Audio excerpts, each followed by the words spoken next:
یو ښکلي او غریب کلي کې د جانان واده وشو. ناوې ډېره ښکلې وه، خو د واده په شپه یو عجیبه کار وشو. کله چې جانان کوټې ته داخل شو، ناوې هلته نه وه. یوازې یو سپین کاغذ پروت چې ورباندې لیکلي وه که ژوند پاته شو نو ما مه لټ. جانان حیران شو. کلیوال راغله، هر چا قسمونه وخوړل چې داسې پیښه مې هېڅ کله نه ولیدل. د کلي مشران راټول سول. یو سپین ږیري وویل ناوې عادي نه وه، د دې شاته یو لوی راز دی.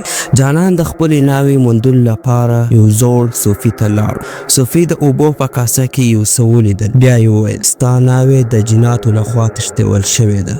که جرأت لرې نو د زړې کلا خواته لاړ شه، خو ستا زړه که کمزوری وي بیرته راشه. جانان د خپلې مینې لپاره هر څه ته تیار و. د زړې کلا لور ته روان شو. شپه وه، سپوږمۍ رڼا کوله، کلا ویجاړه او ویرونکې وه. کله چې جانان دننه لاړو، یو توری سوری ولید. جانان هڅه وکړه چې وتښتېږي، خو ناڅاپه یو عجیبه غږ راغلی. که ناوې غواړې نو د ازموینو به تېروې. د جناتو بادشاه راغلی او جانان ته یې 3 کارونه وښول. د وینې نو ډکه کاسه به څښې، د اور د غره څخه یو تیږه به راوړې، په تیاره کوټه کې به یو شپه تېروي. جانان د هر کار لپاره خپل زور وښوی. کله چې وروستی کار یې هم پای ته ورسوی، د جناتو بادشاه وخندل او ناوې بیرته ازاده کړه.